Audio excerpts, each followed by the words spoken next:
everybody, and welcome to our free monthly lecture series here at the Ethan Allen Homestead Museum. Before we get started, I would like to thank our sponsors for our community enrichment programming, which includes North Country Federal Savings Credit Union, M&T Bank, and AARP Vermont. So thank you for sponsoring these programs for the community. Today, you are going to get a great lecture. You can already see on the screen a little bit about that. But first up, I want to announce some of the upcoming events that we have here at the museum. And you can also see these on our Facebook page, on the 7 Days Burlington Events calendar, and on our website. Next weekend, we have a Home and Hearth reenactment event on Saturday, September 28th from 10 to 3 p.m., where reenactors will be recreating everyday life in the 1780s and 90s in the historic Allen House. And on October 19th is our annual Flax Extravaganza, where reenactors are producing our homegrown flax crop and turning it into linen thread, doing all of these steps, and visitors can also join in on those steps if they like. Next month's lecture series is on October 20th. It is The Battle of Cedar Creek by Mike Soules, a Civil War historian, and that is also another free event you can attend. And on October 25th, we are going to have our very first Spooky Stories at the Homestead. It's on the Friday night before Halloween. The sun will go down, the moon will come up, and we'll take you on a candlelit tour of some of the scary stories of the past around our grounds and into the old Allen House. That will be a ticketed event, and you must purchase tickets in advance. Tickets are not yet live, but please keep an eye on our social media pages and our website for when those tickets go live. And then our last special event that happens right near the end of closing for the season is our book club meeting on November 10th, and the book being discussed is The Hornet's Nest by Jimmy Carter. That is, former President Jimmy Carter wrote a book set in the Revolutionary War time. It's a historical fiction novel. So make sure to come to that. That will be an online Zoom discussion about that book. Okay, so I am going to hobble over to my chair in a minute, and one of our board members here at the Ethan Allen Homestead Museum is going to introduce our speaker. Really quick, the Ethan Allen Homestead Museum, we are a small nonprofit museum. Other than our one and a quarter paid staff, it is all volunteer run here. And so this board member is one of our amazing volunteers who dedicates their time to this museum. And so please help me welcome Assistant Professor of History at St. Michael's College, Dr. Alexandra Garrett.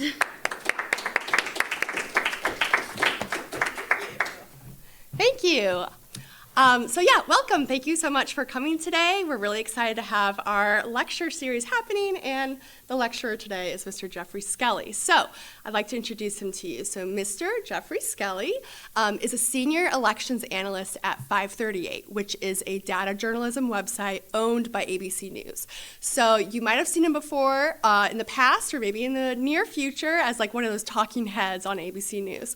So, and it's mostly not hot air that he talks about, right? He actually has good things to say personally. So, all right, so he earned his bachelor's degree at the University of Virginia in Spanish and history. He earned his master's degree in political science from James Madison University, and he has been at 538 for the past 6 years. Also, he is my husband. So, take it away, dear. Have a great lecture. Thanks, everyone.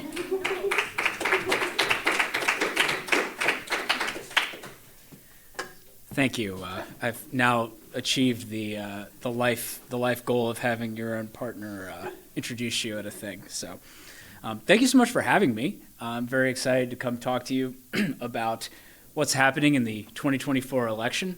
We have some more folks coming in here, and Alexi mentioned that the name of the site that I work for is 538, and that's a very important number. Does anyone know what 538 is? Correct. Yes, it's the total number of electoral votes in the Electoral College, which is how we determine who wins the presidency in the United States.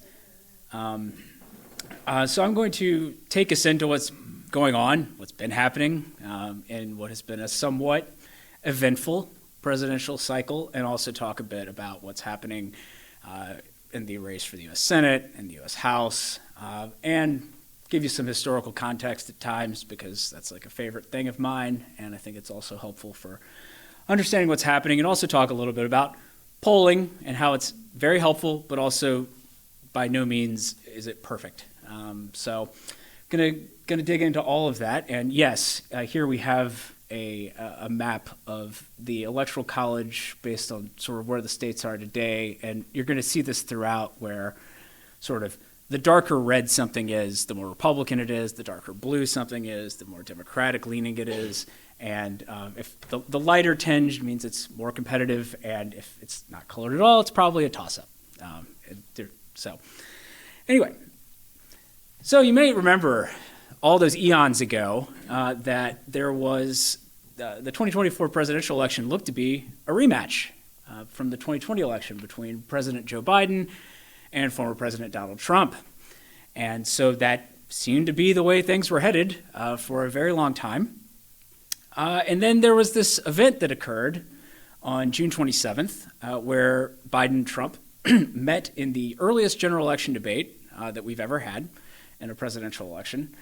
I guess the first one was in 1960, so let's not like extend this too far back, right? But in terms of presidential election, general election debates, none had been held earlier than September before.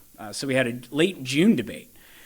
And the Biden campaign was hoping that that was going to sort of rejuvenate his campaign and shift the conversation. Well, it shifted the conversation all right. I don't think quite the way they expected, because Biden's performance was viewed pretty universally as very poor. And that became the story, was whether the 82-year-old Joe Biden was up to another 4 years as president.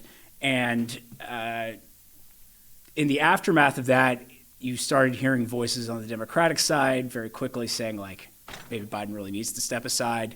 Remember, Biden had no opposition, essentially no opposition. Apologies to Dean Phillips and Marianne Williamson, but essentially no opposition for the nomination on the Democratic side, which is typical. Incumbent presidents rarely have serious opposition for renomination because they're generally well liked by their own people in their party, and that's more true than ever now because both parties the parties are very polarized.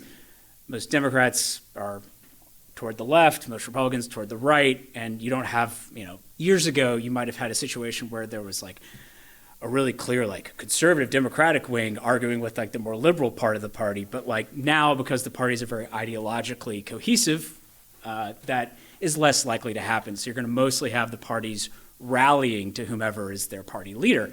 So understandably, Biden didn't really have much opposition. The problem was that we knew from polling that a lot of people weren't sure he was up to running for another 4 years, and that there were a lot of Democrats who even said this. Even though they still liked Biden, they approved of his performance, generally speaking, as president, and had a favorable opinion of him. But if you asked them if he should be the nominee in the election, it was like a 50-50, 60-40 yes kind of proposition in a lot of polling. And this is before the June 27th debate. Well, after the June 27th debate, suddenly you have this conversation about maybe Biden needs to drop out. You have polling numbers showing majorities of Democrats even saying that Biden should step aside. You have notable members of the party, including members of the U.S. House and eventually the U.S. Senate, coming out and saying maybe Biden needs to consider stepping aside. And in the immediate aftermath of the debate, as this polling average up on the screen shows, you went from kind of a roughly 50-50 race, or 42-42 race, 41-41 race, to Trump getting out to a larger lead. And so that, of course, did not make any of the Democrats feel better about the situation, and only really, I think, encouraged the conversation about the idea of Biden dropping out. And he did, which was, I'll talk about it a little bit, but was a rather remarkable event in the political history of the United States. This is an extremely rare event, and he stepped aside, which caused a reset. And to put in context about how kind of rare this is, so Joe Biden dropped his 2024 re-election bid. He's the first presumptive nominee. So this is a term the media likes to use, and as a member of the media, I use it often. Essentially, the presumptive nominee is when somebody, through the primary process, has essentially clinched the nomination. They've got enough delegates, It might in Biden's case, in Trump's case, in the presidential primaries, they both essentially got to a majority of the overall delegates at their national party conventions by mid-March or so. So that's about as early as you're going to get it too. So they both clinched it. It was foregone conclusion that at the convention, Joe Biden was going to be renominated. And yet, despite this, he ended up dropping out and saying, I actually don't want to keep running, and I don't want to accept the nomination of my party, even though I have already clinched it. That has never happened. And so we've had the modern presidential primary process since the 1970s.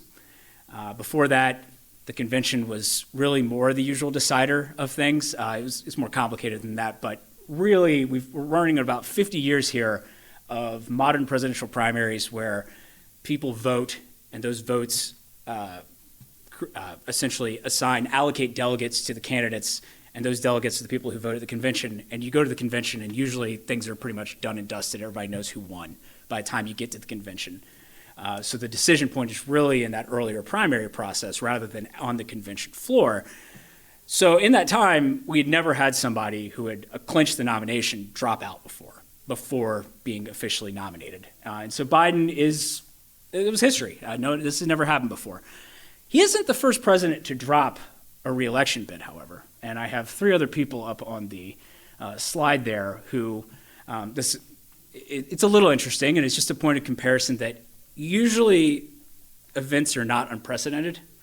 Now, the aspect of him being the first presumptive nominee to drop out is unprecedented, but other presidents have started to run for re-election and dropped out before. So going way back, we have John Tyler, who I called him a pseudo-Whig up there. The party system of the 1830s and 40s is not terribly straightforward, but you basically had the Democrats and the Whigs.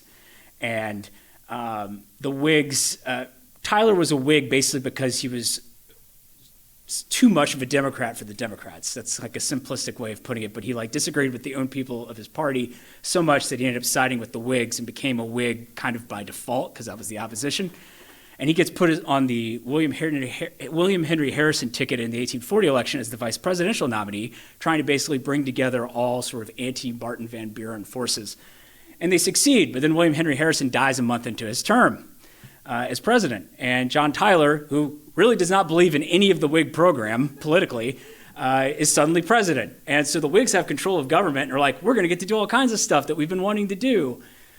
And no, because John Tyler is going to veto everything they try to do, or basically say no to a whole bunch of things that they try to do as president. And the Whigs essentially kick him out of the party. They're like, we're not going to renominate you in 1844. So Tyler wants to be the Democratic nominee instead this time around in 1844. But the Democrats are like, no, we don't want you either. So he initially runs as an independent.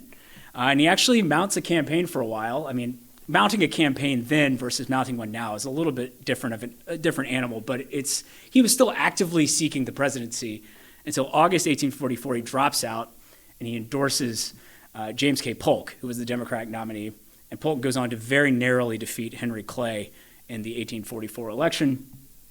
So John Tyler was sort of the original dropout after actively running. Fast forward a little over 100 years, and you get Harry Truman, came into office after Franklin Roosevelt died at the beginning of his fourth term in 1945. Truman has become vice president, sort of famously, it's like, who's that guy? Becomes vice president, having been a U.S. senator, and didn't even know about the Manhattan Project. They're like, oh, by the way, we have this thing going on that's kind of important. Anyway, Truman runs for re-election and wins in 1948, somewhat unexpectedly. He was trailing in the polls throughout. Famously, there's the famous picture of him holding up the Chicago Tribune that says, Dewey wins, Thomas Dewey, the Republican nominee, but Truman won. The Tribune screwed that up. And then Truman gets pretty unpopular. The economy's not doing great. The Korean War is not going that well. People are very dissatisfied. But he looks like he might run again in 1952. And so in the New Hampshire primary that March in 1952, he faces Estes Kefauver, who is a U.S. Senator from Tennessee, and Kefauver beats him. And Truman is like, well, I wasn't even that seriously campaigning yet, and gosh, that's not a good sign. So he then formally says, I'm not running. I'm out. I'm not actually going to continue to seek another term. And something similar happened 16 years later when Lyndon Johnson, unpopular, well, he's not that unpopular, but his popularity has been waning by the time you get to 1968 because of sort of the Vietnam looms as a massive issue, the Vietnam War, although I think it's easier to think it was more unpopular than we think now. I think everybody kind of assumes it was already super unpopular by then, but it was a lot more contested as a thing publicly. But the point is, it is becoming more and more unpopular, and increasingly within his own party, the Democratic Party, there is opposition to his war policies. And he gets challenged by Minnesota Senator Eugene McCarthy, not to be confused with Joe McCarthy from next door in Wisconsin, who had died 11 years earlier. But Eugene McCarthy challenges him in New Hampshire and only narrowly loses to Johnson, who was actually a write-in candidate. That they often forget to mention that part. But he only narrowly wins the New Hampshire primary and is like, ooh, this is not good. This could be actually kind of tough. A lot of people in my party don't want this.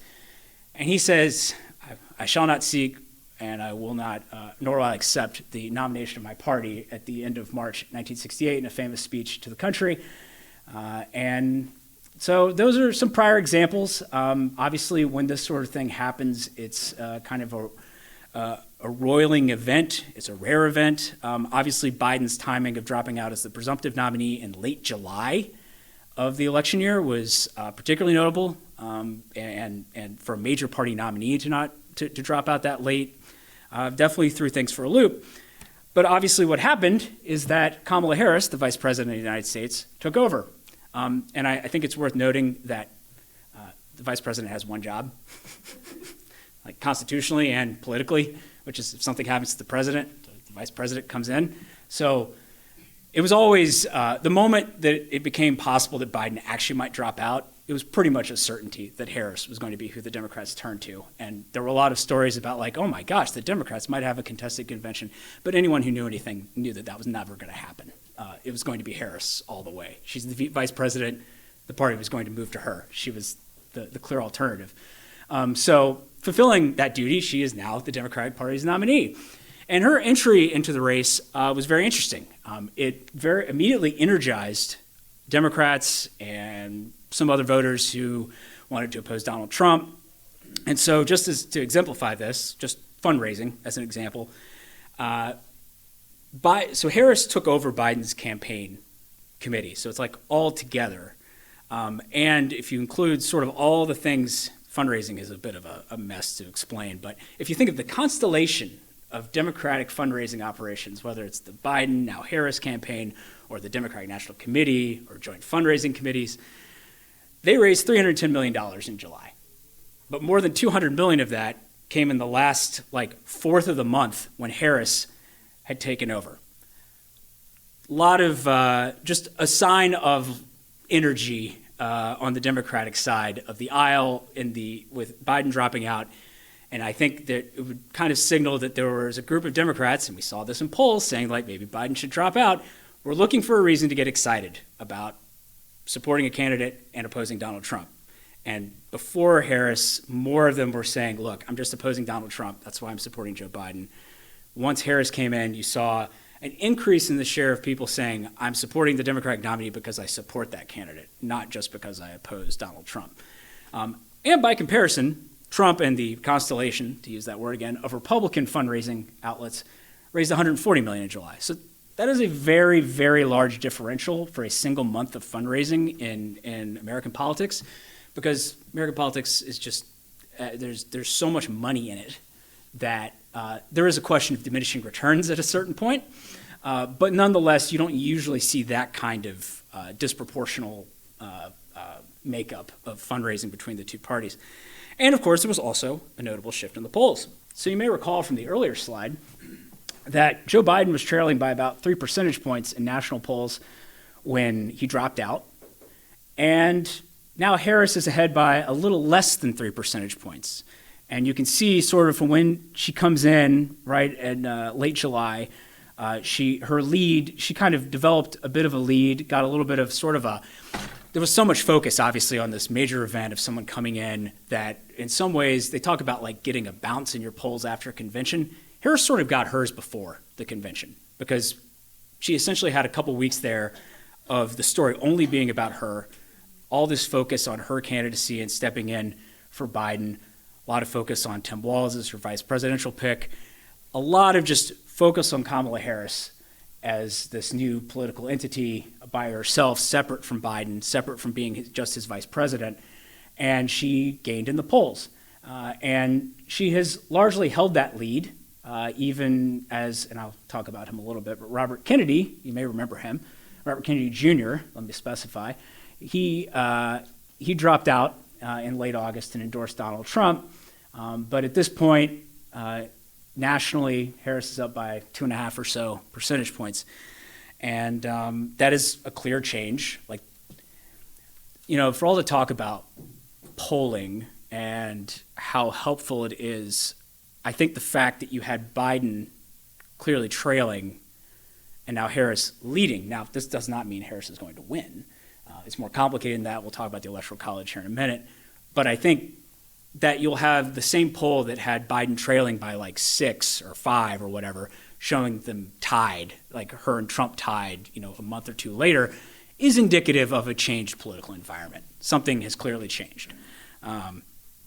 And part of that is that Harris has rallied some parts of the Democratic coalition that were flagging under Biden. Young voters, voters of color in particular, were things where Biden was way undershooting where you would expect a Democratic candidate to be, and Harris has shorn those up a whole bunch more while mostly keeping support among other groups where Biden had it, or even slightly better. And that has been enough for her to gain a small lead nationally.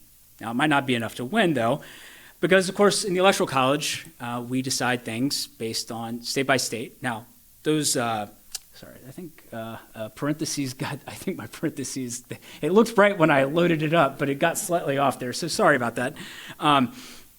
These are the sort of 8 most important swing states and their margins right now in the polls in 538's polling average. And in parentheses there, before it decided to drop a line, is the number of electoral votes for that state. So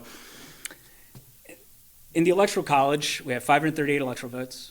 To win the presidency, you need to win enough states worth 270, so an outright majority, to win the presidency. If it's a 269, or if no one has a majority, let's just put it that way. These days, that would mean probably a 269 tie, which could happen. Very unlikely, but could happen. That you would have a contingent election under the 12th Amendment of the U.S. Constitution, and the House would vote on who would win. And technically, the House has to take the top 3 electoral vote winners under consideration. This has happened exactly one time, and that was in 1824. But this time around, we would only expect 2 electoral vote winners in all likelihood. And so you would have each individual state, their delegation in the U.S. House of Representatives, cast 1 vote. So California gets 1 vote, Wyoming gets 1 vote, Vermont gets 1 vote. And it's just, what does the delegation collectively do? So like you would expect a blue state like California to cast 1 vote for Harris. You would expect Vermont's 1 vote, back a ballot, to vote for Harris. However, based on the makeup of the House, there's a pretty decent chance that under those circumstances, a 269 tie, that Trump would win. Because I think he would be most likely to get to 26 states, a majority of the 50 states, to win. You'd also have some states where they're literally tied and they can't break a tie. There'll be 4 members, 2 Republicans, 2 Democrats, and no one's willing to break, and so the state doesn't even cast a vote. Anyway, let's really hope that doesn't happen because that would be really hectic. Anyway, swing states. All of these states are critically important to the election outcome, particularly Pennsylvania, which I will continue to talk about as we go on here. But what I really want to stress here is that you've got some states that are the most competitive states. All of these but Florida, I essentially have colored as a toss-up in the maps that I'm using in this program, because a lead of inside of 3 points is you should not take that to the bank. I mean, honestly, Florida is still very much in play. I included it there because it is so large, 30 electoral votes.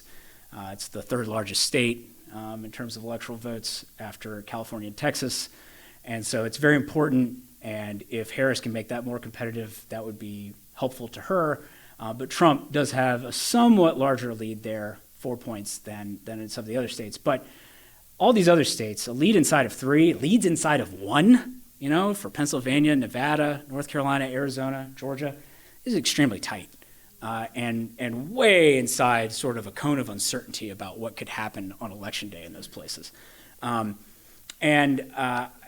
It's I think, just indicative of an extremely close election, and one where, if I just flip back quickly to the national polling average, if we decided to vote based on a national popular vote, Harris would be a slightly bigger favorite, but under the Electoral College system, it's basically a coin flip, more or less. I think you could give Harris a very slight edge. In fact, our forecast model at 538, which essentially takes into account the polls at the state level, to some extent it also brings in polls at the national level, but really more as an adjustment for what's happening at the state level when you don't have new state polls. And economic fundamentals, so like how are people feeling about the economy, past voting history, because look, the odds are that most states will vote very similarly to how they voted 4 years ago. And so kind of taking all of this stuff into account, we currently give Harris the slimmest of edges. 58 times out of 100 is essentially a coin flip to win the election. So it is, now, to be clear, if we were running this thing with Biden right now, it would at the very least be flipped, and Trump would probably be somewhere in the 60s or something. So I think from the perspective of where the race is, Trump is in a worse position than he'd be if he were still running against Biden. However, he still could certainly win. This race, flip a coin a few times and see what happens. So it's a very tight race. So I'm going to talk about the Electoral College a little more in depth here. So we talked about the swing states. Most of them are the ones in gray there, or I'm not even sure how that color is showing up there, but mauve or something. I don't know. Those are the key swing states, the ones that are most competitive. And again, remember, sort of the darker blue, the more Democratic leaning, the darker red, the more Republican leaning. And this is based on polls and our election forecast. And so I've sort of laid it out here to sort of do a little back of the envelope math with you. So right now, Harris has at least a somewhat clear edge in states worth 226 electoral votes. And Trump has an edge in states worth 219 electoral votes. You will notice, and this is going to become important in a second, there are also 2 states that have split electoral votes. And that's because Nebraska and Maine, 48 states give their electoral votes, all of their electoral votes, to the winner statewide. So winner take all. Nebraska and Maine do not do that. They give 2 electoral votes to the statewide winner in their states, and then they split the others up by the winner of each individual congressional district in the state. So in Nebraska's case, there are 3 congressional districts. If you win all 3 of them, you get 3, but if you win 2 of them, you get 2, and the other person gets 1. And Maine has 2 congressional districts, so 2 other votes. So Maine 4 total, Nebraska 5 total, but they can be split, and they were split in 2020, in fact. The same way that they are currently more likely than not going to go, which involved Trump winning the somewhat Republican-leaning 2nd congressional district in Maine, even while Harris is favored to carry Maine overall, and the much more liberal Portland-based 1st district in Maine, so that you would end up with a 3-1 split in Maine in favor of Harris. And in Nebraska, the 2nd congressional district around Omaha, hopefully both of the highly contested districts are the 2nd. So just remember the 2nd district in those states. The 2nd district in Omaha does have a Republican representative, but is slightly Democratic leaning overall. And Biden did carry it in 2020. Obama carried it in 2008. So it very well might vote for Harris, and you could end up with Trump getting 4 electoral votes out of Nebraska, 2 statewide, 2 from the more conservative districts, but then that Omaha-based seat actually going for Harris. And each of those 1 votes is very important to the Electoral College math. So look, you're trying to get to 270 votes, right? So if you're Harris and you have 226 electoral votes, your clearest path, and the one that actually best matches her polling in the swing states, she has a 2.7 point lead in Wisconsin, 1.5 in Michigan, just shy of a point in Pennsylvania. Again, too small to be reliable, but if that's an indication of what her best path is, winning those 3 states, if she's at 226 right now, adds 44 electoral votes, gets you right to 270. If you're Donald Trump, on the other hand, and you're at 219, and again, you have that Maine 2nd congressional district in your pocket, just like Harris has the 2nd in this, just based on what we know right now. Like, this could change, to be clear, but based on what we just know right now, and you're Trump and you're at 219, well, if you get Georgia, North Carolina, and Pennsylvania, you get right to 270. So that, I think, really sort of speaks to the closeness of the election and why also Pennsylvania is the most important state in the election. It is the Keystone State, and it is appropriately named for this election because it is the most likely state to be what we call the tipping point state, the state that decides who gets 270 or more. It is the most likely in our forecast model. It's like, I think it's about a fifth of, I mean, it varies from run to run, but it's like roughly a fifth of the cases. It's the one that puts somebody over the top. So it is the most likely state to decide things. That is not to say that you could not, like, it is possible to say like a fifth of cases that means 4 out of 5 cases. There's some other state that's doing that. So there are other instances where it is quite possible Pennsylvania won't be the tipping point state, but both campaigns are viewing it as basically the most important state in the Electoral College. And it's very close. As I said, polling average, Harris up by maybe a point. So very, very, very close, well within range for polling error either way to make that wider for Harris or a Trump win or what have you. I'll also mention that Nevada and Arizona are out there. Also important if things don't go quite as we expect, if the polls are slightly more, like if things don't align quite the way they worked out in 2020 in terms of the order of states. A state like Nevada and Arizona, those could be crucial to getting to 270 as well.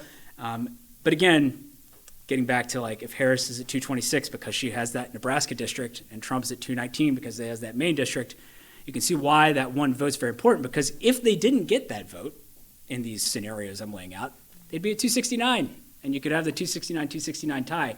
So those congressional district electoral votes are very important. And just in case you don't know, the total number of electoral votes each state has are based on the 2 senators. So every state gets 2 senators in the U.S. Congress, and the number of representatives it has in the U.S. House of Representatives. So Vermont, 2 senators, 1 representative. Vermont has 3 electoral votes. Then there's also D.C., which because of the 23rd Amendment to the Constitution has 3 electoral votes in presidential elections, so it has some say. It has no representation in Congress, but it has some say in presidential elections. So that's how we ended up with 538. They maybe didn't think that through all the way because it probably would have been more helpful to have an odd number so you wouldn't have ties, or you'd be less likely to have ties. But they look, there are a lot of states in this country that have an even number of members of like their lower house in their state legislature. And so there's always a chance that they could have a tie and have to sort out things, with a power sharing agreement or something. So people didn't maybe think that through all the way. But nonetheless, that's how you get the number of electoral votes for each state and why we have 538. Okay, so I've talked a little bit about like the polls, there could be polling error, there could be things could happen. Look, like there's always some degree of polling error. Like polls are never like exact. That just does not happen as a general rule. And it makes sense. I mean, you're taking a survey. There's a margin of error in that survey. Generally speaking, the way it usually works is that the way it's usually reported is they'll say like, there's a margin of error of 3 points. And if it's a race where, let's say Harris is up 48-47 in that poll, that means she could have anywhere between 45 and 51%. So 48 either way, 3 points. And if Trump's at 47, either way, 3 points, so 50 to 44. Now it's more likely that he's closer to that 47 mark, but the whole thing is that it's based on probability and the idea that there is a chance that it falls outside of that range. In 1 out of 20 cases, generally, is how they do that. But the point is that like there can be error, and sometimes there's error that's not survey error. There's error because like sometimes it's tough to reach people. One of the great challenges for pollsters in recent years has been particularly contacting voters who were more likely to support Trump but less likely to answer polls. Now, pollsters have tried to deal with this in various ways, use new methods of contacting people. A lot more pollsters use multiple modes, mode being like phone, text, internet, various means of trying to reach out, even mail. One thing that a lot of pollsters do now is they'll try to have like a universe of people that is representative of the country, but it's like a smaller universe. It's like 10,000, 8,000 people, panelists that they've recruited randomly. So you still get that randomness. And then they try to randomly select from that random group, but they know that they're on this panel and therefore maybe more likely to answer because they've been recruited for the panel. So like pollsters are taking different steps to try to address the challenges that they faced because in 2020 and 2016, there was a little bit more polling error than we saw in 2012, for instance, or 2008. But on the whole, just to show there in that second bullet point, on average, from 2000 to 2020, there was an average of about 4 points in margin of error in the polls. And now that's national polls, that's state polls. This is for just presidential elections. 4 points is actually not that bad. It's worse for other things like Senate, House. But obviously 4 points could matter a great deal in like a key swing state. You know, if your margins are 2.7, 1.5, 4 points could matter a great deal. And the thing is, it can also vary a lot. For instance, in 2020, the polls were pretty good in Arizona and Georgia. They were like pretty close to spot on. However, they definitely undershot Trump quite notably in a place like Wisconsin. It ended up being much closer than it looked like. And that could get a lot at certain demographic facts about the state, different challenges of taking a poll in that state. Like some states, it may be easier for a pollster to figure out, to weight their sample in a way that they think gets a more accurate picture of the partisan makeup of the electorate because they have voter registration by party in that state. But some states don't have that, and that might make it more challenging to make sure that you're weighting it gives you something else to adjust your sample to. But some states don't register by party, including like Vermont. So that would be something you can't do as a part of your weighting process and trying to make your sample look more like the general population that you expect to show up and vote. Now, I also mentioned the word here, polling bias. Now, this is not bias in the sense of like, oh, that person's biased because they support so-and-so. This is just a technical term for how did the polls perform relative to the actual outcome? Were they more Democratic-leaning or more Republican-leaning? And on average, in presidential polling, 2000 to 2020, averaged about a point lean toward the Democrats. So not overall, not a lot of bias either way. But in 2016 to 2020, there was a clearer bias toward the Democrats. It was about 3 points in 2016, about 4 points in 2020, in terms of sort of exaggerating the Democratic performance as it played out. But in 2012, it was 3 points more Republican. So polls thought Mitt Romney was going to do better than he did against Barack Obama. And that kind of speaks to the fact that we can talk about, like, okay, we're in the Trump era. 2016, 2020, Trump was on the ballot, and we had this clearly notable error and bias. The thing is, if you tried to use the last presidential cycle to predict the error or bias in the next presidential cycle, it would be a very bad bet. The casinos would love you for making that bet over and over again. So it's been a very bad predictor. And while 2016 and 2020 align, if you take like the longer view of polls, it is not a consistent thing. It's because pollsters are constantly adjusting. They're trying to do a better job. They don't want that to happen. They want to be as close as they can to the mark. And so that means you're kind of like, it's a moving target. Also, you know, the nature of the candidates, how they appeal, who they appeal to, it just is going to vary from cycle to cycle. And so just because 2016 and 2020 were a certain way doesn't mean that 2024 is going to match it. Does it mean that, I think we have to realistically say it is possible that you could see an error again that is more like, it turns out that Trump is doing better than we thought. I think, you know, after 2016 and 2020, that you have to be realistic about that. That could be a possibility again. However, knowing that pollsters are trying to adjust for this reality and have been very frustrated by the last two election cycles in their efforts to try to deal with the the complexities of trying to get a pretty accurate gauge of public opinion, it is very possible that they will be much closer to the mark this time around, or that Harris will even be undershot. So I think it's important to understand that, like, the polls are useful. Like, there's a pretty good chance that Harris will win the popular vote. Like, I would say that that's like a reasonably good chance. But the thing is, if she wins the popular vote by like a half point, she's probably going to lose the election just because of what we know about the Electoral College right now. The key swing states are just a bit to the right of the country as a whole. And so that would probably mean that Trump would win. At the same time, maybe Harris wins by 4 and wins the key swing states, or enough to get over 270 or more. So this is just to sort of bring in there's a lot of uncertainty here, and that's why I kind of view the election as a coin flip. Now, just because I think it's worth mentioning, because it seemed like it was going to be a bigger thing earlier in the election cycle, and it's still worth mentioning, third parties. So most people going to the polls are going to vote Democratic or Republican for president. And they're especially going to probably vote Democratic or Republican down ballot because there will be fewer third-party candidates running for Senate and House than there are for president. Interestingly, in some states, it is easier to get on the ballot as a presidential candidate for a third party than to get on the ballot as a House candidate. But I digress.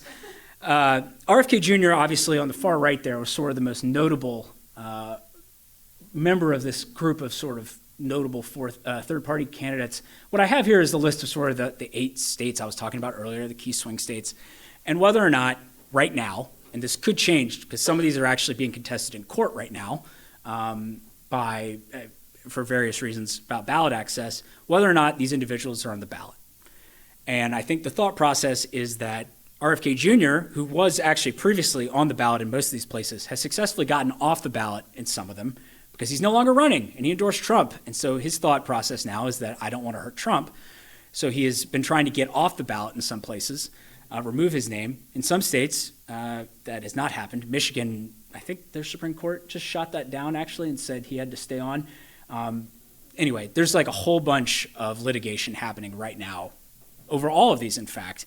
And there is some thought that Jill Stein is the Green Party nominee, and Cornel West, who is definitely a progressive, left-leaning independent candidate, that if you're thinking about, there's this term that gets thrown around like someone being a spoiler, someone spoiling the election for somebody. It's a little simplistic because here's the thing. A lot of the people who would vote third party would never vote for the major party candidates in the first place. It's not a given that every Green Party voter would vote Democratic. That's just not. You can do that math, and some Hillary Clinton supporters did that in 2016, getting mad about Jill Stein, but Jill Stein did not cost Hillary Clinton the 2016 election.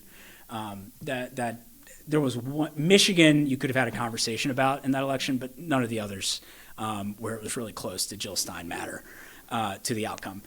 And that Michigan would not have been enough for Clinton anyway. But there is some thought that like Stein or West gets just enough of the vote. Maybe some of those votes would have gone to Harris, and that's probably true, some of them.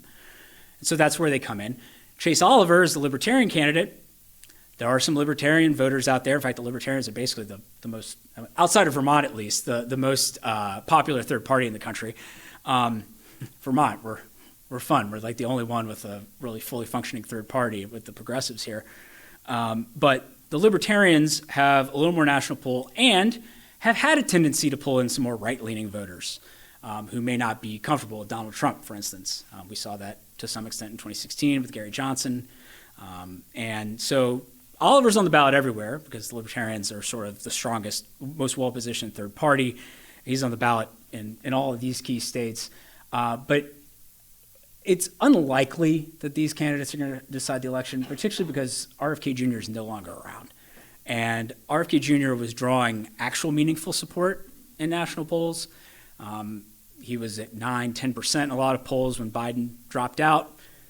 But then his support kind of halved to about 4 or 5% once Harris came into the race, which could be indicative of some voters who were not happy with Biden being there, saying like, oh, now there's somebody I actually might support. Although Kennedy supporters, to be clear, were kind of a mixed bag on which of the major party candidates they preferred, and Trump did very slightly better overall once you got rid of Kennedy in polls. But we did a study on this where you looked at polls that asked a head-to-head version of the question, so Trump versus Harris, and then a version of the question that had Trump, Harris, and Kennedy. And then you compared how the margins shifted between those two questions in the same poll. So it'd be the same poll, so that gives you kind of, you're working with the same group of people in terms of that were being sampled, and Trump gained 0.2 percentage points in margin when you removed Kennedy. That, to put it in perspective, is the average amount that our polling average nationally moves every day. So to say the least, Kennedy leaving may help Trump very finely at the margins, but it's unlikely to have decided the election in some way. But now the fact that he's not on the ballot means that once again, third-party candidates are probably not going to win too much of the election, too much of the popular vote. They almost all the major party candidates, Democrat plus Republican, almost always win 95% or more. 2016 was a rare instance where all the third parties together and write-in votes got 6%, and that was with Trump versus Clinton. But then we saw that fall back to 2 or 3% in 2020, and I think it'll probably be something closer to that range once again.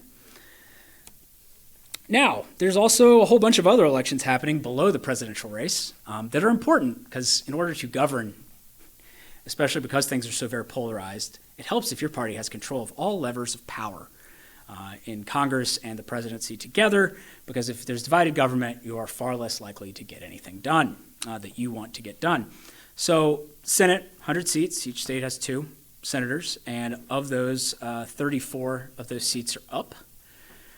For election in 2024, the Senate split into 3 classes, so roughly a third of the Senate is up every 2 years because they have 6-year staggered terms, and so you only end up with a third of the Senate up regularly every 2 years.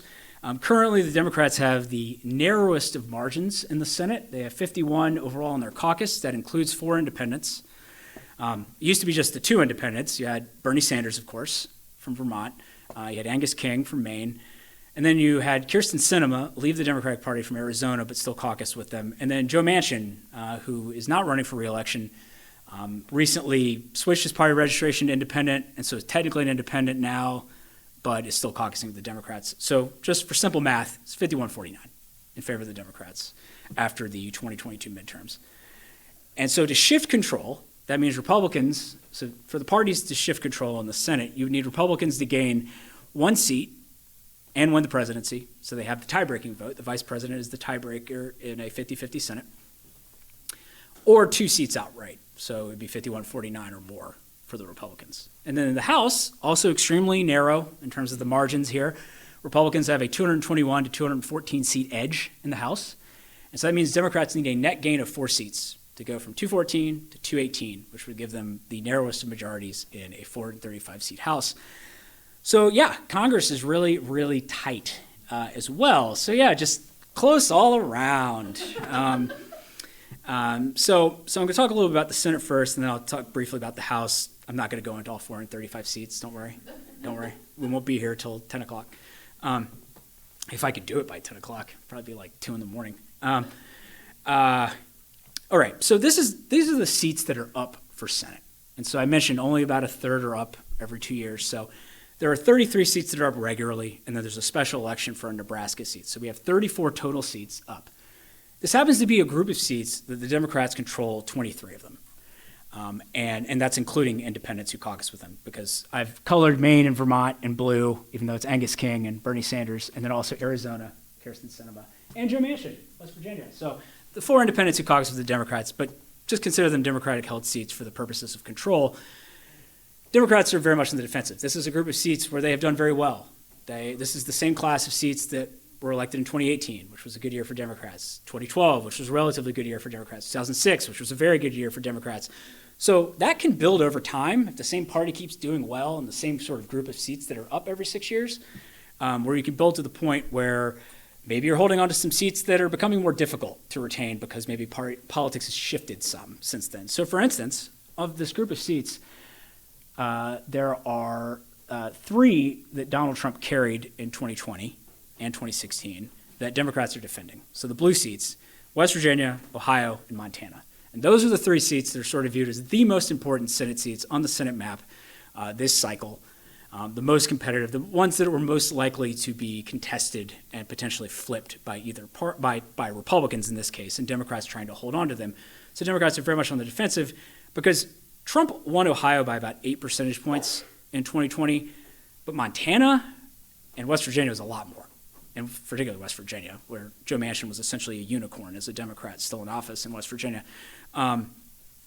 So those were going to be much more difficult to hold on to. And that probably helps explain why Manchin decided to retire.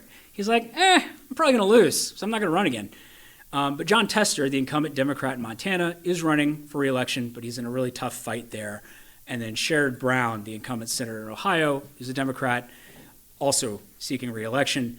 And so this is ratings of those various seats based on there are a number of political handicappers out there. Think about like horse racing handicappers, people putting odds on things essentially. And one of them is my old place of work, the University of Virginia Center for Politics. It's also the Cook Political Report, Inside Elections. Those are the ones that I used. And 270 to Win has these nice maps, which you can customize. So that's why I've been using those throughout. Currently, if you look, so we were talking about Montana, Ohio, and West Virginia. Well, West Virginia is going Republican. It's a done deal. Manchin retiring. Manchin was the only Democrat on earth who could hold that seat for Democrats. And he decided not to even try because he was probably going to lose. And so he retired. And so he's not going to be on the ballot this November. And Jim Justice, the sitting governor there, who's Republican, very popular in West Virginia, is going to almost certainly win that election. So there you go. That gets Republicans to 50-50 with the VP colored there in gray because we don't know who the vice president's going to be. So that gets you to 50-50 right there, not knowing the outcome of the presidential election. Montana, you'll notice it's kind of a light pink. It's because it probably leans Republican now. Based on what we're seeing in the polls there, Tim Sheehy, the Republican nominee, is generally leading Jon Tester, the Democratic incumbent, by a few points. It is close. I don't think anyone is writing Tester off, but I think an honest reading of the race is that Tester is an underdog at this point to hold on to his seat after 3 terms. Getting a fourth is going to be really difficult. And then in Ohio, it is a toss-up. Sherrod Brown looks to be in a better position relative to Tester, in part because Ohio is not as red as Montana is, but also because Bernie Moreno, the Republican nominee who's running against Tester, he's had some various scandals, and Brown has massively outraised him in terms of fundraising. But at the end of the day, Moreno could still end up winning if Trump is carrying the state by 8 points again. I mean, that could be enough to get Moreno over the line, because at the end of the day, most people are going to vote for the same party up and down the ticket. So for someone like Tester, if Trump is carrying Montana by like 18 percentage points, that means he needs to find a really large group of people to vote for Trump and vote for him. And that's increasingly difficult to do in our politics today. For Brown, smaller number. If Trump is carrying it by 8, he's like half that margin difference to split their ticket. That could happen. It's not outside the realm, and so that's why it's kind of a toss-up race. Tester's in a tougher spot, although I will say small states are interesting. You can have a little bit more of a personal brand and perhaps kind of outshine the partisan lean of your state a little bit to win. So, I mean, that's part of how Tester got there in the first place, even though Montana has always been has mostly been a Republican-leaning state in modern times. It used to be a very Democratic state in like New Deal days, but nonetheless, it's tough to get that many split-ticket voters if most people are going to vote for the same party for president, senate, especially all federal offices. So I have a range there that's just sort of based on, we know that West Virginia is going to flip. So there's your R+1. And so I think for Democrats, probably the best they can hope for is that that's the only thing that changes. Because the other problem for Democrats is that they don't have any real offensive opportunities on this map. The only 2 that they could conceivably flip that are currently held by the GOP are Texas and Florida. Texas, Blexus, Blue Texas, is a thing that Democrats are hoping will happen one day, because if they do it, they will be in a really good position if they're holding on to California in terms of presidential politics. But Ted Cruz is favored to win re-election in Texas. Texas is probably still a little too Republican-leaning for a Democrat to win there. And Florida has probably become slightly more Republican-leaning than it used to be. And so Rick Scott, the incumbent there, is probably more likely than not going to win re-election. Democrats could make it interesting. I wouldn't rule out a surprise, but that just makes it really tough. So then it's kind of a question of Republicans maybe winning Montana, maybe winning Ohio. Maybe they pick off one more of those light blue states where mostly Democratic incumbents are running, that are all competitive states in the presidential level. But Republicans are in a really good spot for the Senate. And the House, which I won't go into, dear Lord, seat by seat, but it's important to understand that most seats in the House are pretty straightforwardly going from one party to the other. And there's a group of about 60 seats that are really highly contested. And those are the ones in the middle. This is sort of using those ratings, like solid means almost certainly going one way, pretty likely to go for one party, lean, slightly leaning toward one, and toss-up. I think everybody knows what a toss-up is. And in this situation, we have also some redistricting that has happened in some states. Now, redistricting usually happens right after the census. So every state redistricted that has more than one district before the 2022 election. But some other states have had court cases or other things that have led to further redistricting. And there are going to be some trades, essentially. Republicans in North Carolina were able to redistrict the map the way they wanted, and they're probably going to gain 3 to 4 seats in North Carolina. However, court cases over racial gerrymandering in Alabama and Louisiana created 2 new seats that black Democrats will likely win in those places. And Democrats might also pick up a seat or 2 in New York because of redistricting there. And so you might end up with it being a wash. And then it's a question of what happens in all the states that didn't change their lines. And you have a number of highly contested, very close. And that's why the range there, D+5 to R+5, is sort of the feeling that it's going to be a tight race. Now, that could shift depending on, in part, what happens at the top of the ticket, because that's going to influence. Like if somebody outperforms what we're currently seeing, like Harris does a lot better or Trump does a lot better, that could have down ticket ramifications because, again, most people are going to vote for the same party up and down the ballot. So with that, I'm done. Happy to take any questions you have. If you want to read more of my stuff and my colleagues, abcnews.com or .go.com/538, the numbers. And again, that's the number of us in the Electoral College. So thank you so much for having me.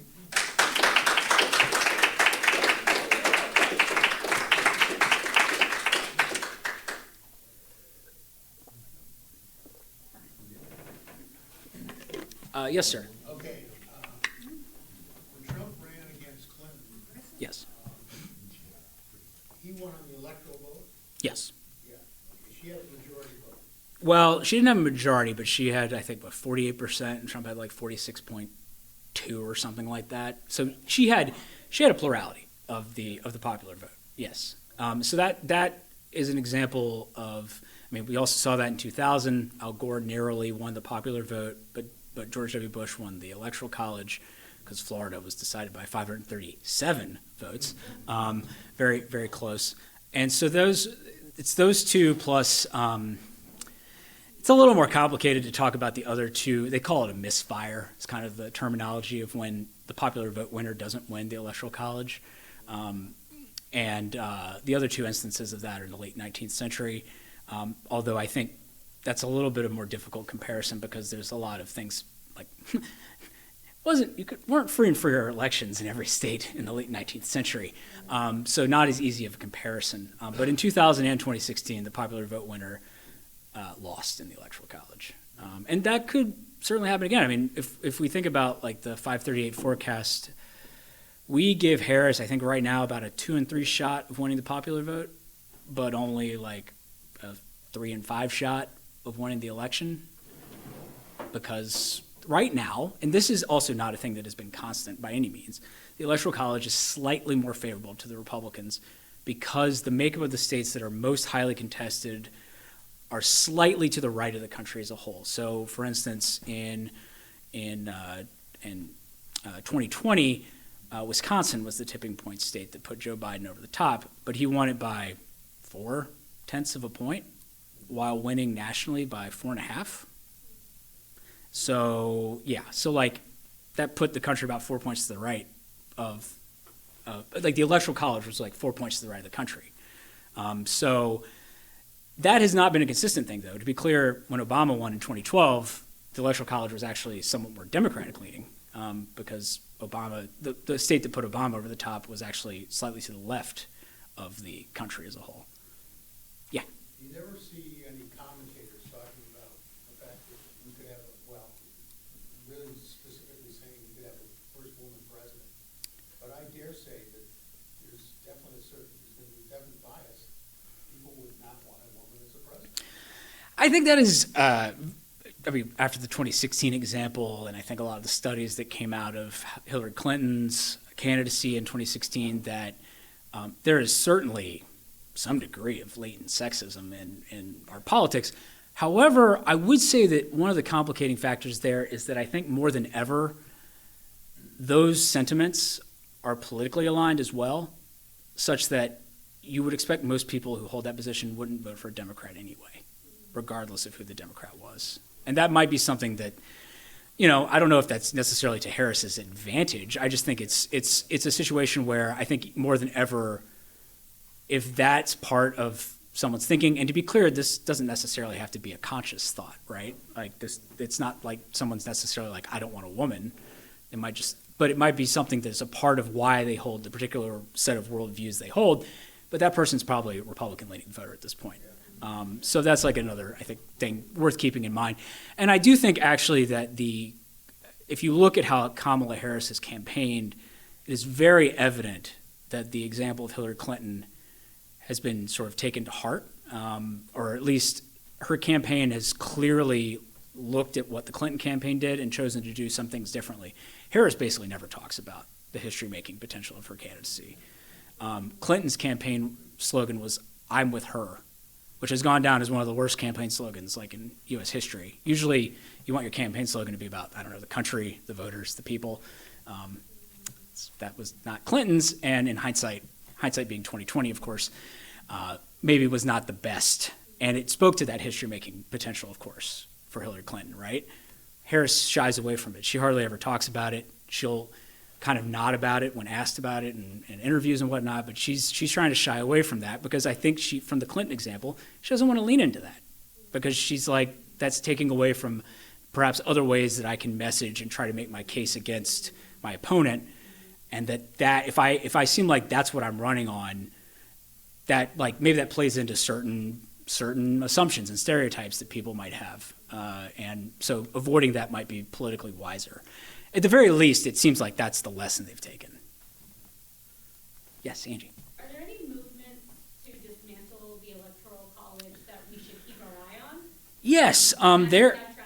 Yeah, so there is. I'm just going to shift back to the Electoral College.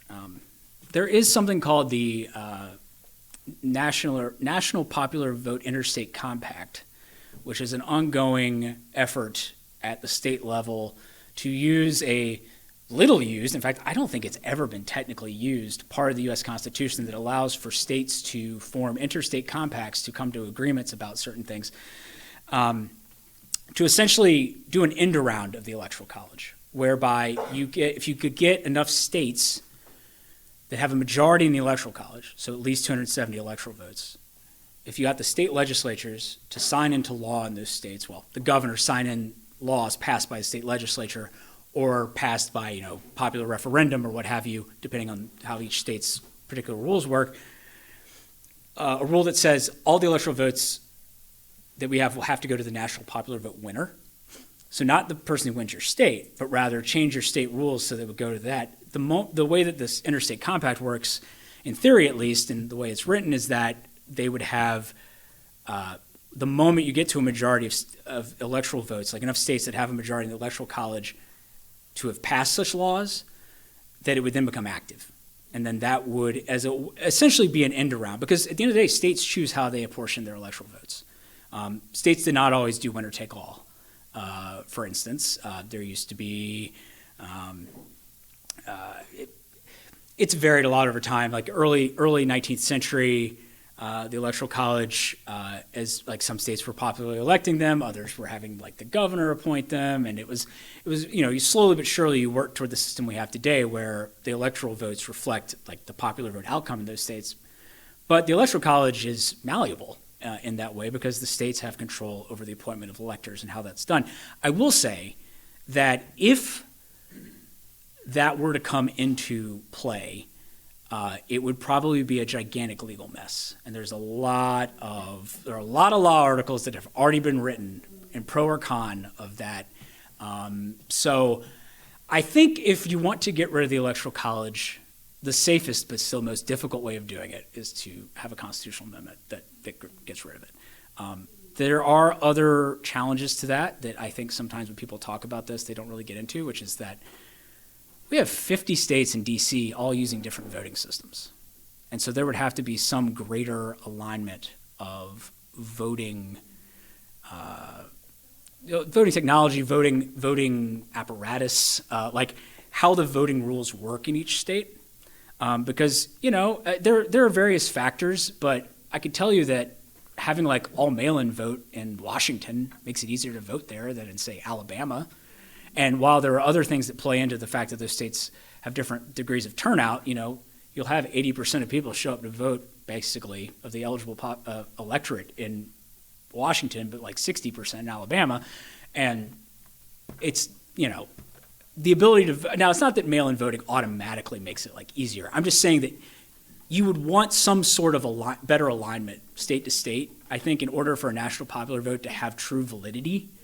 Because right now, it I think it still has validity, but I just think that it would be better, it would feel more legitimate if you had a better alignment of rules from state to state. But of course that involves federalizing a very federal process, and that of course is a challenge in our system.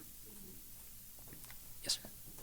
I'm still astonished that somebody like Donald Trump, who's half of the country wanting to vote for him.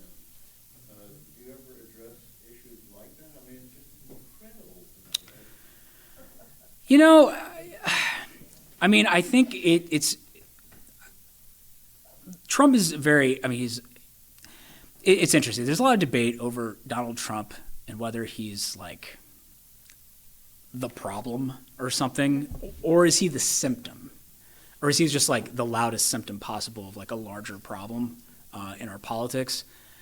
And I think Trump in some ways is a symptom of a general, like an increasing lack of trust in institutions, a lack of like increased alienation, of differentiation, of isolation, and splits over things like education and sort of your cultural worldview. It's less about economics than it used to be. The divides in our politics, a lot of it's very much based on social views. And it's not always that simple, but you can look at like what right-wing influencers are talking about Twitter. They're not talking about the tax rate. That's not. They're focused on LGBTQ things and people, cross-dressing or what have you, and people on the left are focused on voting rights and fighting back against Republican efforts to change voting rules in places like Georgia or what have you, and also pushing for trans rights and things like that. And it's like there's just there's talk about the tax rate and there's talk about like economic stuff, but I think what I really want to get at here is that there is a definite alignment increasingly between just how people live their lives, like all the choices they make about their lives and their politics. And those things align more and more, so that it's like, there isn't just like politics, like everything is politics. And that, I think in that environment, a disruptive force like Trump, who I think speaks to a lot of people who are very unhappy with what they feel like is a high rate of change in our society,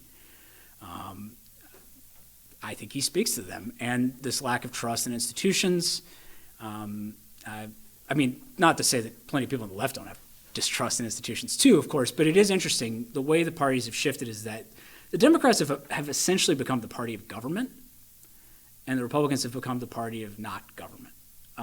And while that sounds like the traditional question of big government versus small government, it's not really about that anymore, because actually Republicans increasingly are supportive of certain elements of big government if it brings about the social ends that they want. And so that's a big difference in terms of thinking about like the parties and why someone like Trump is very appealing to a large segment of the public. Did they listen to the debate, do you think? Yeah, I mean, I think with the debates, it is worth remembering that a lot of people are just watching to cheerlead, you know? Like, it is true that polling suggested that more people thought Harris did well. But, you know, you can say, to put like a sports analogy on this, you can say the other team played well, but that doesn't mean you're cheering for them, you know? And there definitely is like a team aspect, a tribal aspect to our politics that's also happened, which why you don't have a lot of people vote and split ticket, because if you're a Democrat, you increasingly have a very negative view of Republicans. You might not even have that much of a positive view of Democrats, but you have such, like, Republicans are so, like, they're just anathema that you can't imagine voting for one. And the flip side, Republicans, like, I could never vote for a Democrat in a million years. Even if I am, like, displeased with elements of the Republican Party, I don't like Mitch McConnell or whatever. That like, could be a very common sentiment, but you would never vote for a Democrat. Like, I could never vote for a Democrat. And that sentiment is very strong. It's called negative partisanship. And this is something that political scientists have observed in the last 20 years or so, is that that negative affect, negative emotion toward the other party has increased markedly, such that, and that of course makes it even less likely that you would consider splitting your ticket. And I think a big part of that is that people view the parties as very different. Was it George Wallace who said something like, oh my gosh, I don't remember the quote. Of course, I don't remember the quote right now, and I've used it a million times. But essentially, it was like Tweedledee and Tweedledum. That's what he called them, like Democrats and Republicans back in the '60s. He claimed that the parties were like that different, right? Not different, but very few people view it that way now. Polls show that like 80% of people notice at least somewhat substantive differences between the political parties, and like a majority will say like they're very different. So that means that there are even people who aren't very politically engaged who just know that the parties aren't, like that there are significant differences between the parties. And when you have such clear significant differences between the parties, that makes it also more difficult to imagine voting for the other party. And shifts you toward one camp. It's polarizing, it makes it harder to potentially. I don't understand how anybody could listen and talk about eating cats and dogs and all this crap. So, Jeff, just to play timekeeper real quick, we do have time for 2 more short questions or 1 more long question. Okay. Sure. Yes, sir. Given where we are, when the lights go out, how did Obama do it in 2006? Well, I think 2008 election, you had a giant fiscal calamity. I think that definitely helped Obama a lot. I think any person with a D by their name would have won in 2008. Apologies to John McCain, but that was turning into, as it turned out, an extremely hard election to win as a Republican. Beyond that, though, I think Obama also did a good job of turning out lower propensity voters. And I think there is a case to be made that there were some voters who showed up for Donald Trump who were not voting in those elections. There's a conversation about a group of voters, particularly white voters without a 4-year college degree in places like Ohio and whatnot, who did not turn out to vote at all in 2008 or 2012, but did vote in 2016 and definitely voted in 2020. 2020, we had the highest turnout in an election basically ever. Since the 19th century, which is, as a valid comparison point, since like 1972, the 2020 election had the highest turnout of any election. So 2/3 of people who were eligible to vote, that doesn't necessarily mean they registered, but were eligible to register and voted. And that was the highest turnout we've had in any election, national election, since the voting age was lowered to 18 before the 1972 election. Yes? Given the polarization you're talking about, is it going to be a losing proposition for Harris to be reaching out to moderates and some Republicans that she's been doing lately? So there is a little bit of an irony here in that things are very polarized, but people still like bipartisan talk. People still like to hear it. They like to hear references to it. Because people like to think they're more bipartisan than they are. In fact, that's why a lot of people say they're independent, but then very few people are actually functionally independent, because almost all of them vote usually one way or the other and consistently. someone who's an independent who leans Democratic, they're probably voting Democratic like 95% of the time. Like they're voting almost at the same rate for Democrats that an out and out Democrat is voting, and vice versa on the Republican side. Yeah, but is that just because there are no more options? Yeah, and perhaps in part, but at the same time, that's also the situation that they have in front of them. And if they had any interest in like being more independent, you would expect them perhaps, if they were sort of living up to that nomenclature, to swing a little bit more than they do. And there just aren't that many swing voters. However, because things are, if we lived in a world where one party had kind of a clear edge, but things were polarized, like the party in the minority would be in a lot of trouble. But because things are pretty close to evenly divided, at least especially in the context of like the Electoral College and the U.S. House, pretty evenly divided, the small subset of voters who actually are swing voters, who actually might consider switching sides, are actually very important. So persuasion still has like an important place in our elections. It's just that there's kind of a smaller group in the middle there that you're fighting over. But with the margins we're talking about, they're still really important, especially if they kind of swing more one way than the other. So I don't want to discount, like, turnout's really important. Like, turning out your base is like obviously massively important, but there's still definitely a place for persuasion, and that's like a smart approach. We saw it actually in the 2022 midterms. Look, you had an unpopular Democratic president in the White House. That should have been a really good cycle for Republicans, and it wasn't. They got narrow control of the House, sure, but they way underperformed where they should have been based on historical positioning of where Biden was. And it's because at the end of the day, a lot of people who somewhat disapproved of Joe Biden voted Democratic in their local like U.S. House race or for governor. Even though turnout, we have this idea that in a midterm election, which has lower turnout than a presidential election, you have this idea called differential turnout, where usually the party that's not in the White House, they're more likely to turn out. So like you would expect more Republicans to show up in 2022 relative to, say, the 2020 election, like in terms of like proportions of the electorate, you'd expect more Republicans in 2022 because there's a Democrat in the White House, especially an unpopular Democrat, just like in 2018 where Democrats showed up because there was an unpopular Republican in the White House. But even with that differential turnout, Democrats did quite well in a lot of places, and they won over some people who, at least in name, in places like Arizona, were registered Republicans. They might not be Republicans anymore, though. Party registration, that's a lagging indicator because people are sometimes slow to change which party they're registered with, even if they've already kind of shifted where they stand. But, you know, they narrowly won in states like Arizona for governor and Senate, even though it, in theory, should have been an environment that was more favorable to the GOP. And I think that's where persuasion, and where an issue like abortion is a really big deal, because there are some people who are dissatisfied with the status quo, dissatisfied with President Joe Biden, but do not like the Republicans' views on social issues. And that, if you're thinking about like the case that Harris is making to voters, there's a reason why abortion is out front and center, because it is clearly an issue where Trump's position is very unpopular.